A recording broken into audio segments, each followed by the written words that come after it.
자, 우리 옆 사람 인사합시다. 새해 복 많이 받으세요.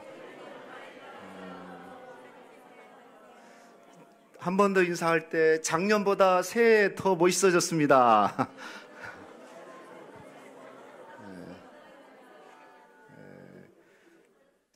우리가 해를 작년 새해, 그러니까 2024년 이 송구영신 예배의 은혜는 두 해를 같이 보낸다는 게 의의가 있어요. 작년도 보내고 2년 동안 그렇게 보내는 거죠. 그래서 의미가 있는 것 같습니다. 우리가 새해에 2025년도가 밝았는데 새해 첫날, 첫 시간, 첫 예배, 여러분 오신 여러분 축복하고 환영하겠습니다. 새해가 되면 새해에 대한 기대와 소망을 갖고 또 새로운 마음으로 결심도 하고 결단도 하고 또 그런 각오를 하며 출발합니다. 그런데 올해만큼은 아마 다 그럴 것 같아요. 조금 다른 해보다 좀 마음이 무겁지 않나 그런 생각이 듭니다. 나라는 탄핵 정국으로 혼란이 지속되고 있고 또 지난 주일에 항공기 사고로 지금 국가애도 기간에 우리가 새해를 맞이하게 됐습니다.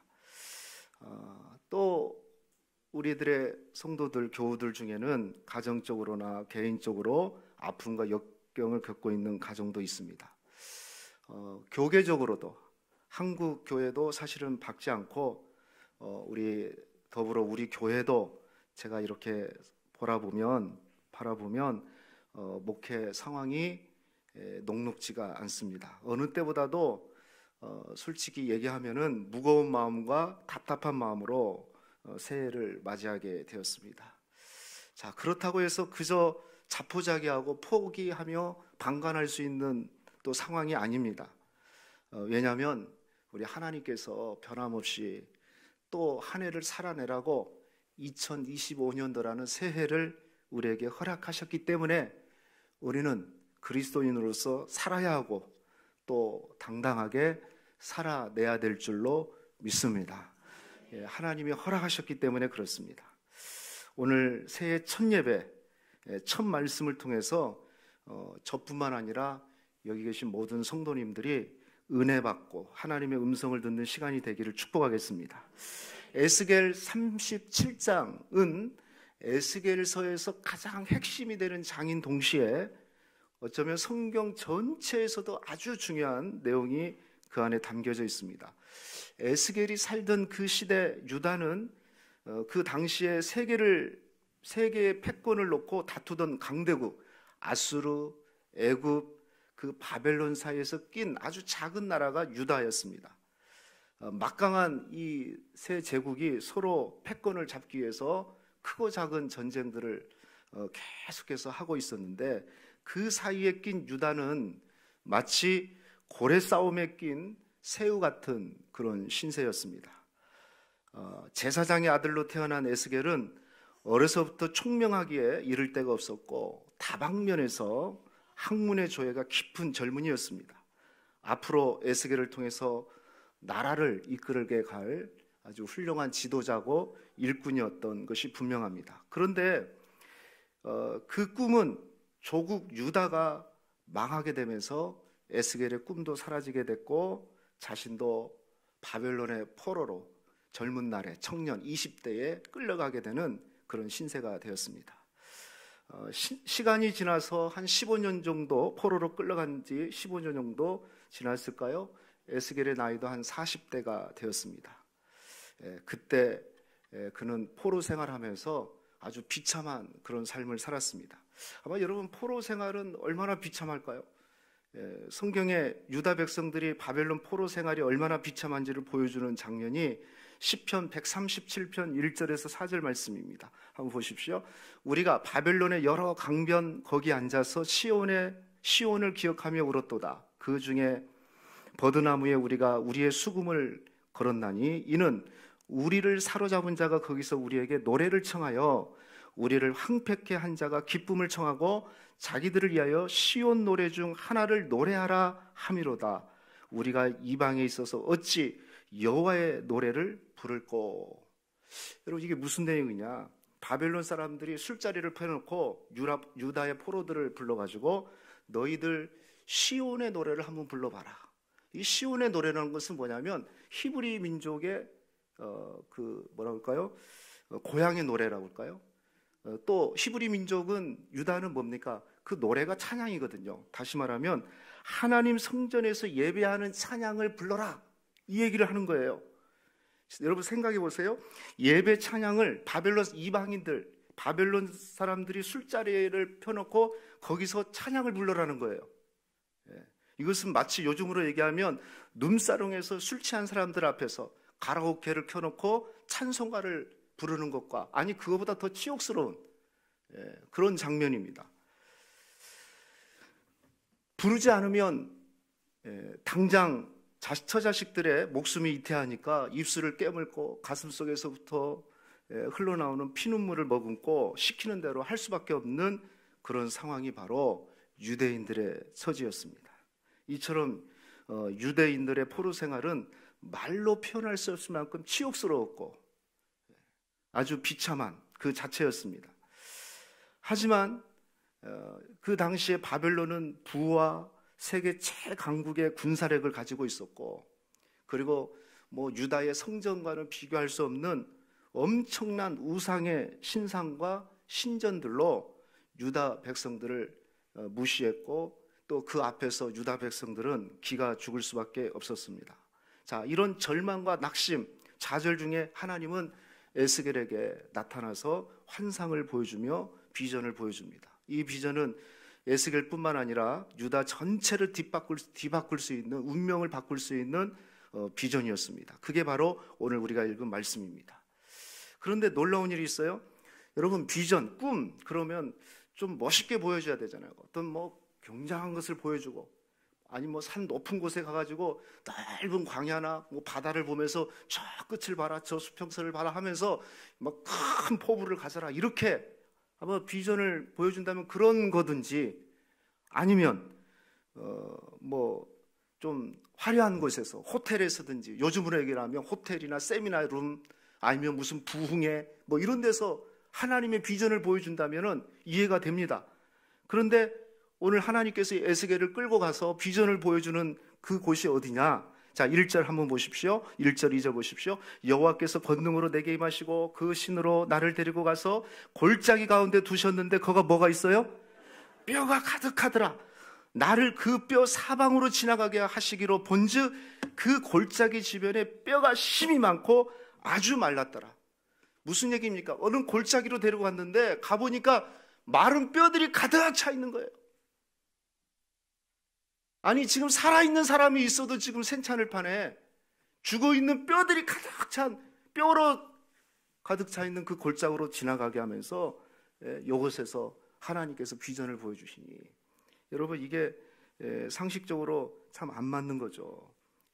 음산하고 기분 나쁘죠. 여러분 뼈 보면 얼마나 기분 나쁘겠어요. 하나 본 것도 아니고 산더미처럼 쌓여져 있는 뼈를 보면서 하나님의 꿈을 가지라고 하나님이 그리 끌고 하셨으니, 무슨 좀 보여줄 거 멋있는 곳에서 보여주면 좀 이해라도 가는데, 왜 하나님께서 에스겔을 마른 뼈가 가득한 골짜기로 인도했을까요? 여러분, 이것은 지금의 이스라엘의 상황을 직시하라는 거죠. 절망적인 상황을 인식하고, 너희에게는 너희 힘으로는 절대 구원할 수 없다. 너희 유다 조국은 멸망했다. 인간적 힘으로는 이 상황을 절대 돌이킬 수 없다. 하나님 말씀을 떠나 지금 바벨론의 포로가 된 이스라엘 백성들의 실체의 모습을 환상을 통해서 마른 뼈와 같은 상황이라는 것을 지금 보여주고 있는 겁니다. 아마 이때까지, 이 보기 전까지 혹시 에스겔은 뛰어난 사람이에요. 집안도 뛰어나고 그의 총명도 뛰어난 아주 엘리트 중에 엘리트입니다. 그래서 혹시 그 안에 어떤 자존심, 그런 게 남아 있었는지 모르겠어요. 사실 사람은요, 생각보다 교만하고 자존심이 셉니다. 조금 여유만 있으면 그래서 옛 자아가 금방 살아나기도 하고, 또 죽은 자존심도 벌떡벌떡 살아납니다. 이게 인간이거든요. 지금 유다의 상황, 그러나 유대의 사역은 전혀 그렇지 않아요. 도저히 희망이라는 것은 찾아볼 수 없는 마른 뼈만 가득 차 있는 것. 그러면서 하나님이 우리가 읽지 않았지만 11절, 14절, 17절까지 쭉 보면 이게 바로 너희다. 너희 이스라엘 백성, 유다 백성의 실체다 라고 말씀을 하고 있습니다. 왜 하나님은 좀 좋은 곳에서 좋은 모습을 보여주지, 그래서 희망을 주면 좋은데 왜 이렇게 마른 뼈들을 보여줬을까요? 한마디로 말하면은 한번 해볼까요? 힘을 빼라. 힘 빼라는 거예요. 힘 빼라. 네 힘을 빼라. 지금까지 네 힘으로 살았으면 그 네 힘을 빼라는 거예요. 여러분 그런 거 있죠. 물에 빠진 사람을 구조할 때 그 사람이 막 자기 힘으로 막 열심히 막 해보겠다고 할수록 허우적거리고 더 깊은 데로 빠진다는 거예요. 그래서 구조대원들은 물에 빠진 사람이 있으면 가만히 좀 지켜봐야 된대요. 힘이 빠질 때까지. 그리고 어느 정도 다 힘이 빠졌을 때 뒤로 가가지고 이 몸을 감싸고 이렇게 끄집어내야 된다는 거죠. 왜? 힘이 있을 때 들어가면 허우적거리면서 같이 죽는다는 거죠. 힘이 빠져야지 살아날 수 있다는 거죠. 마치 지금 이런 겁니다. 하나님이 마른 뼈들을 보여주며 절망을 인식하고 내 힘으로는 안 되구나. 나는 완전히 폭망했구나. 이걸 먼저 인식한 다음에 하나님은 절망을 보여주면서 다시 소망을 주기 위함이기 때문에 지금 에스겔 골짜기로 하나님께서 데려간 줄로 믿습니다. 죽음의 현장을 보여주면서 절망하게 만들고 하나님으로 인해서 다시 생명을 얻는, 생명을 주시기 위해서 하나님께서 지금 골짜기로 들어가는 거죠. 마른 뼈들이 가득한 곳으로. 마른 뼈들을 보여주면서 하나님이 에스겔에게 질문을 합니다. 그게 3절 말씀이에요. 한번 보십시오. 그가 내게 이르되 뭐라고 그랬습니까? 인자야, 이 뼈들이 능히 살겠느냐? 하나님 말씀이거든요. 에스겔에게 물어요. 인자야, 이 뼈들이 능히 살겠느냐? 여러분, 방금 죽은 시체도 아니고 마른 뼈들이거든요. 아무것도 없는 마른 뼈들 한 더미가 있는데, 산더미로 있는데 그걸 향해서 이 뼈들이 살겠느냐? 이게 지금 말이 되는 질문이 아니죠. 그죠? 이게 도저히 안 되는 거죠. 무슨 상식적으로 맞는 질문이 아니에요.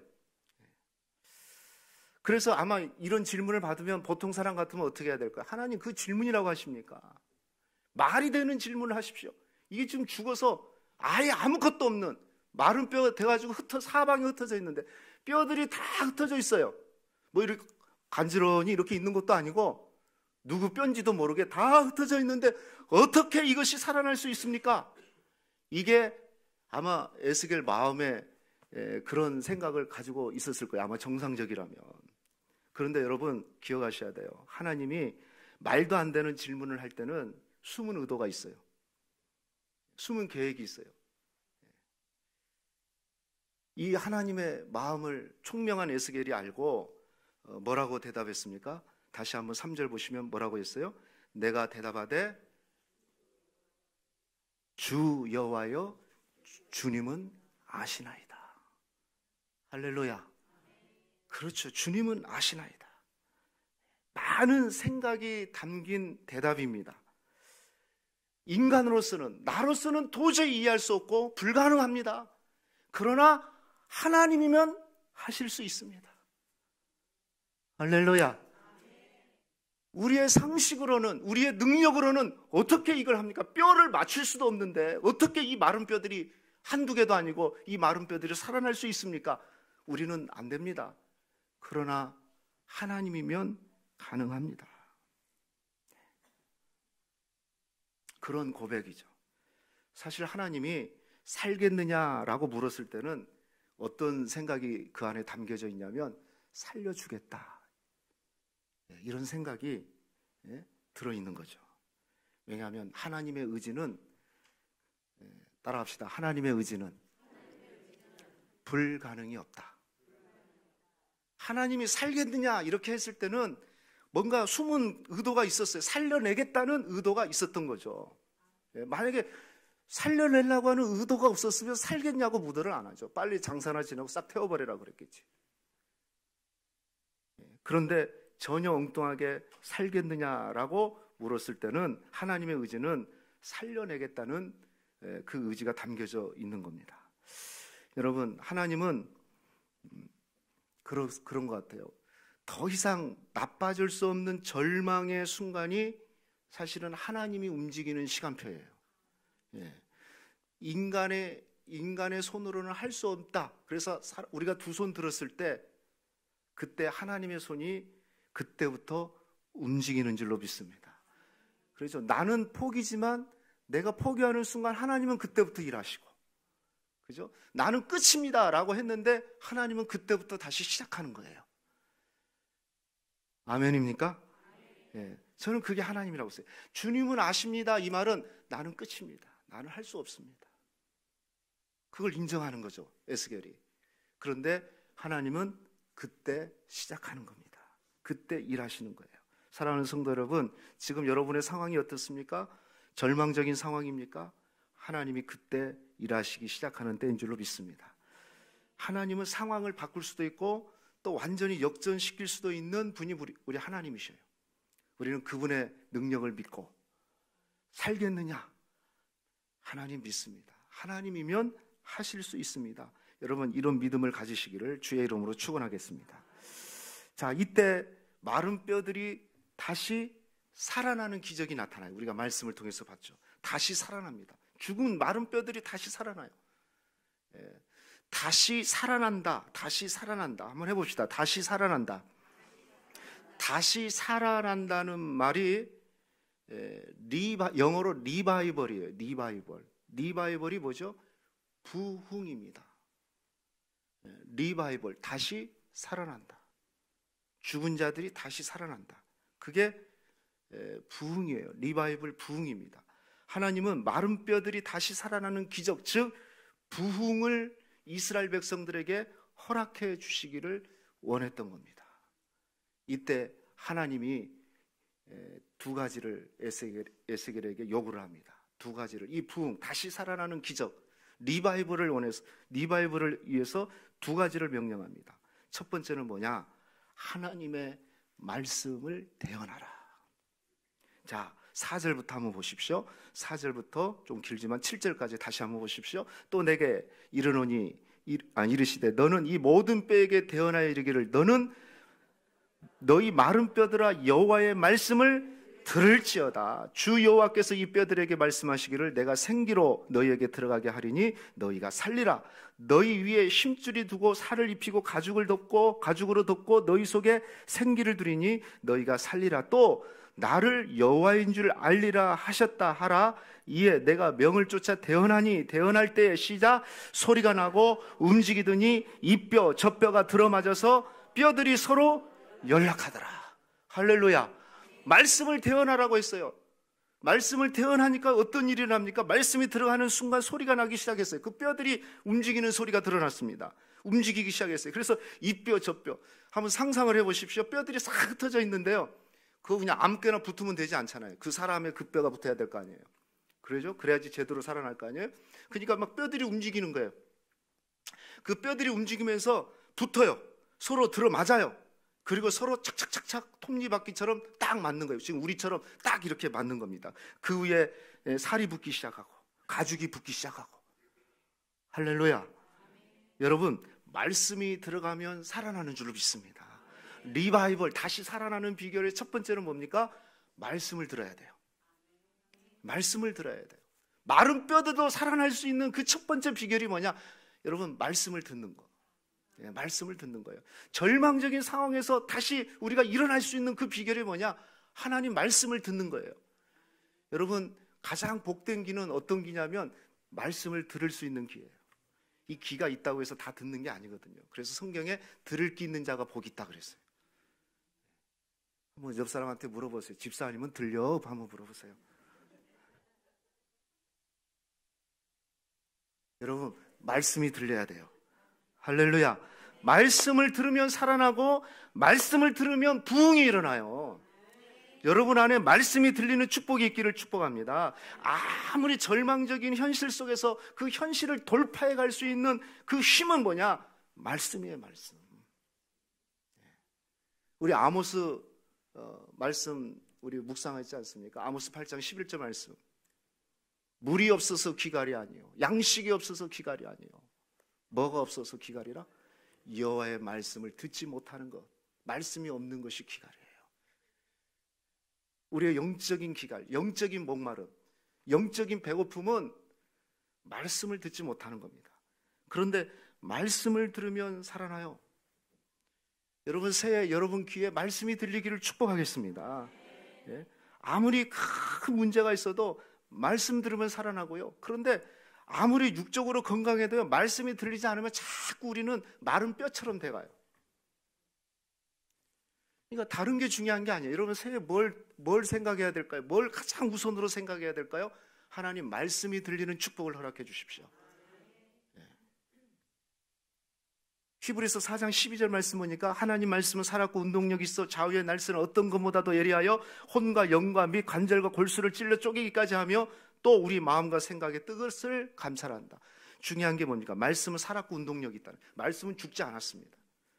성경은 진리이기 때문에 죽지 않았어요. 그래서 말씀이 들어가면 지금 말씀대로 마른 뼈들이 서로 일어나서 살아나서 힘줄이 생기고 살이 오르고 가죽이 덮이면서 사람의 형체를 갖추게 되는, 살아나는 그런 역사가 일어나요. 여러분 다시 살아나는 은혜를 경험하고 싶습니까? 말씀을 들으시기를 주의 이름으로 축원합니다. 그런데 놀라운 게 있어요.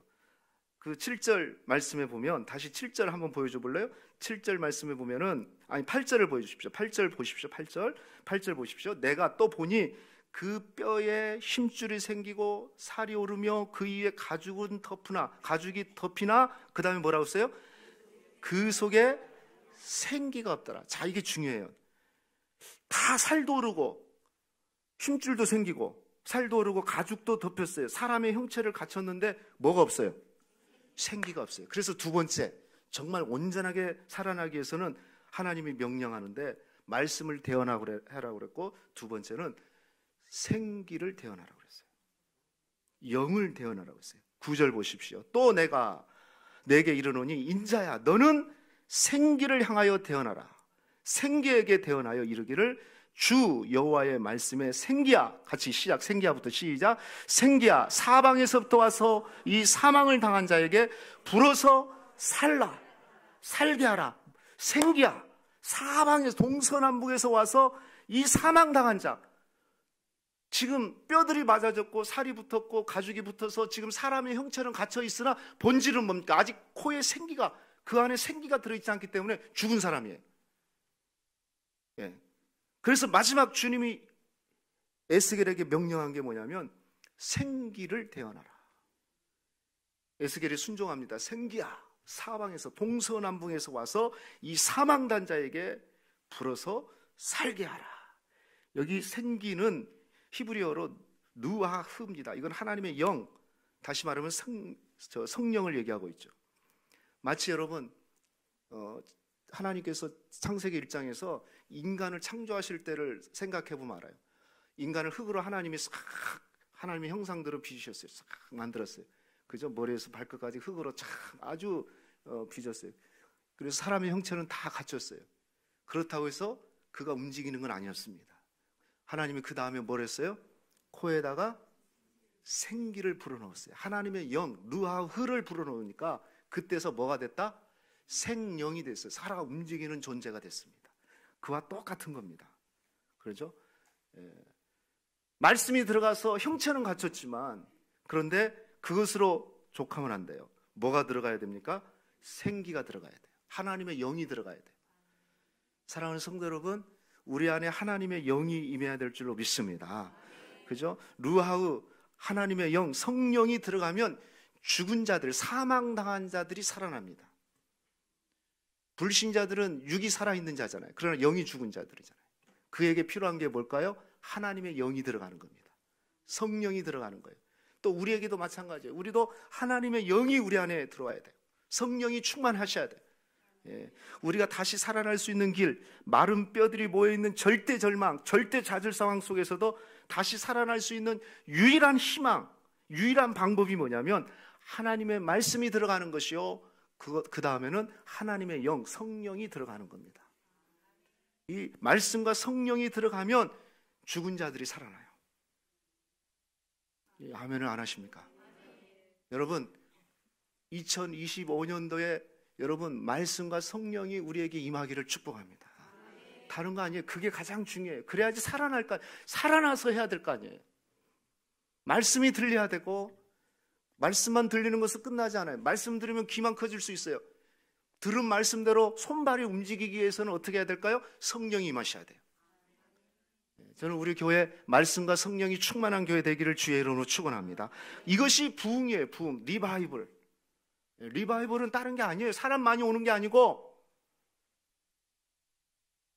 내 안에 말씀이 들어오고, 그리고 성령이 충만히 임해서 내가 정말 살아있는 구실을 하는 거예요.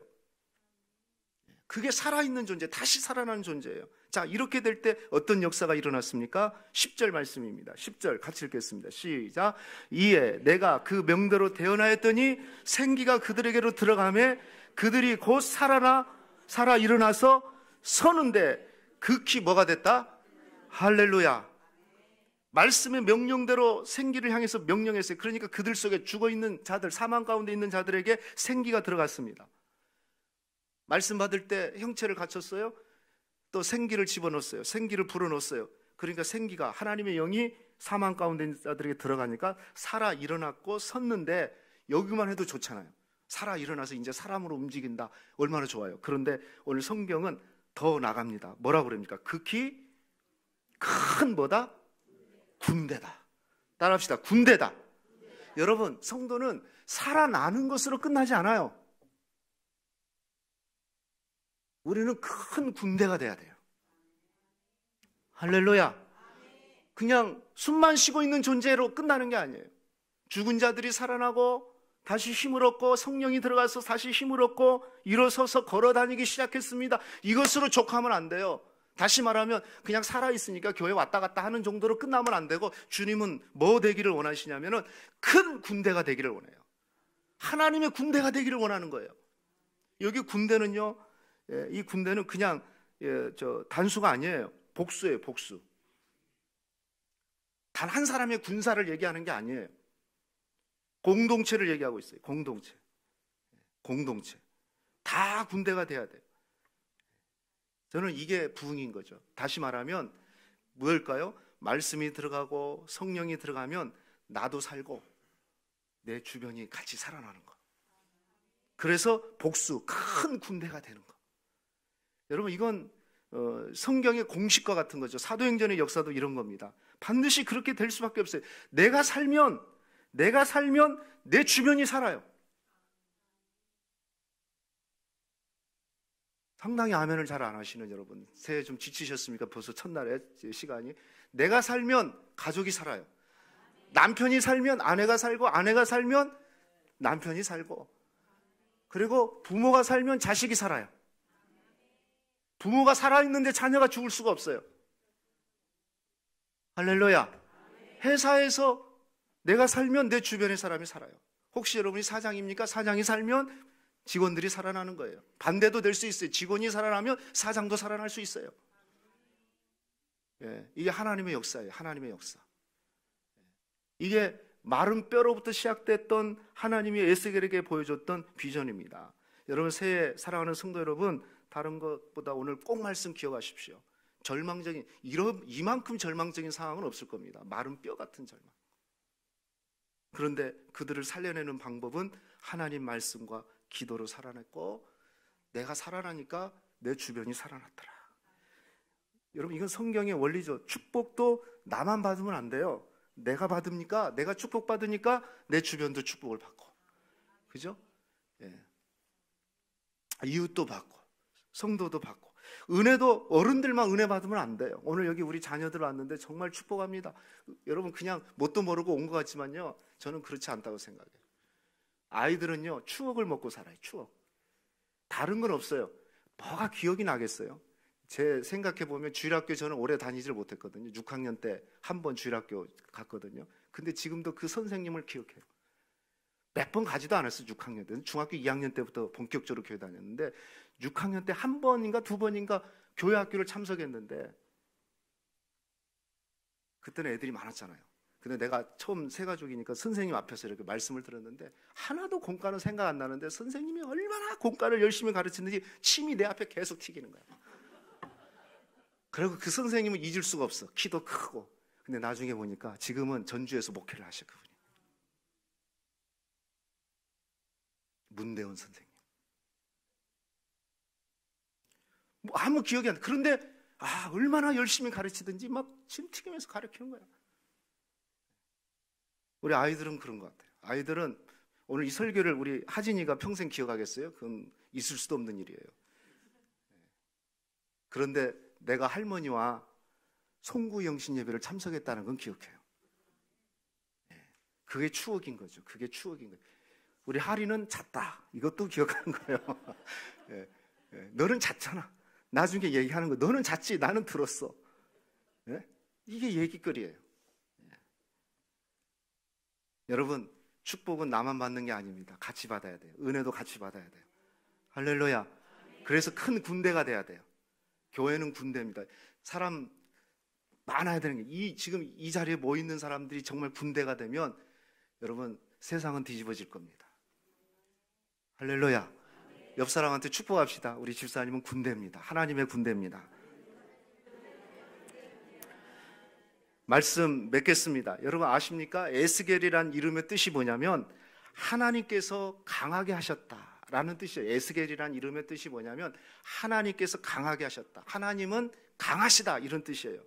어렵고 힘들수록 강하신 하나님을 의지하면 우리는 승리하게 되고, 그 강하신 하나님이 우리를 붙들어 주시고 말씀과 기도로 무장하게 되면 우리는 나만 살아있는 존재가 아니라 걸어다니는 존재가 아니라 펄펄 살아서 움직이는 하나님의 군대가 될 줄로 믿습니다.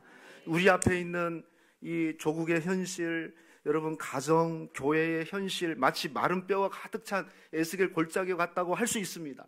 그럴 수도, 그보다 더 할 수도 있는 분도 있을지 모르겠어요. 하지만 오늘 주님이 묻습니다. 인자야, 이 뼈들이 능히 살겠느냐? 주님이면 할 수 있습니다. 주님이면 할 수 있습니다. 새해 저는 이런 고백이 있기를 축복합니다. 나는 못하지만 주님이면 할 수 있습니다. 그 고백 가운데 나가는 사람들이 저는 하나님의 군대가 될 줄 믿습니다. 이런 말 들어보셨죠, 여러분? 아무것도 하지 않으면 아무것도 일어나지 않는다. 여러분, 아무것도 하지 않으실랍니까, 새해? 하십시오. 뭔 일이 일어나든지 하셔야 됩니다. 아무것도, 주를 위해서 아무것도 하지 않으면 아무 일이 일어나지 않습니다. 그건 제가 볼 때는 아무 일이 일어나지 않는 것이 아니라 다시 마른 뼈가 되어갑니다. 그런데 하면, 말씀과 성령의 능력을 의지해서 하면 하나님은 우리를 하나님의 군대처럼 만들어 주셔서 절망 가운데 있는 이 현실의 벽 앞에 우리는 좌절하지 않고 뚫고 나갈 수 있는 그런 힘을 우리 하나님이 허락해 주실 줄로 믿습니다. 한 가지만 말씀드리고, 올 2025년도 제가 한 달 전부터 이렇게 묵상하는 중에 과연 주제 단어를 뭐로 할까? 우리가 뭐라고 하죠? 표어를 뭐라고 할까? 많이 고민을 했는데 한 달 내내 저한테 이렇게 딱 들어오는 단어는 돌파력이었어요. 돌파. 따라합시다. 돌파. 이건 제가 10월, 11월 말부터 이렇게 아무리 바꾸려고 해도 안 바꿔져요. 왜냐하면은 좀 약간 12월 초에 뭐 계엄도 있고 해가지고 뭐 대통령께서 그냥 정면 돌파한다고 그러니까 약간 그거하고 또 맞고 막 이거 안 되겠더라. 그래서 바꾸려고 하나님 바꿔주세요. 제가 왜 이럽니까? 예? 그래서 어떻게 할까? 아까 우리 그래서 아까 아이들이 막 정면 돌파하고 막 그랬잖아요. 영상에서 사실 그런 거였어요. 원래는 정면 돌파였는데 윤 대통령이 정면 돌파를 나섰다 이래 버리니까 이거 내가 쓸 수가 없겠더라고. 그런데 돌파라는 단어는 내가 포기할 수가 없었어요. 돌파라는 단어는. 그래서 올해 표현은 돌파하라예요. 돌파하라. 그래도 돌파해야 돼요. 아멘입니까? 우리 앞에 현실의 벽이, 마른 뼈가들이 가득 차 있는 에스겔 골짜기 같은 그런 현실의 벽이 우리 앞에 막고 있다 할지라도 주와 함께라면 돌파할 수 있습니다. 성령의 능력이라면 돌파할 수 있습니다.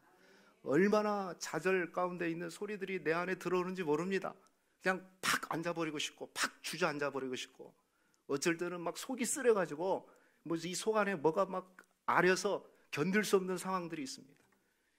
그런데 하나님이 주신 말씀은 그거예요. 돌파하라. 여러분, 돌파하십시오. 아무것도 하지 않으면 아무 일이 일어나지 않지만 여러분이 말씀과 성령의 능력으로 돌파하면 뭔가가 보입니다. 뚫리든지, 할렐루야, 뭔가 하나님의 역사가 일어납니다. 여러분 힘 얻으시고 올 한 해 우리 믿음으로 주님과 함께 돌파해내는 그런 믿음 가지시기를 주의 이름으로 축원하겠습니다.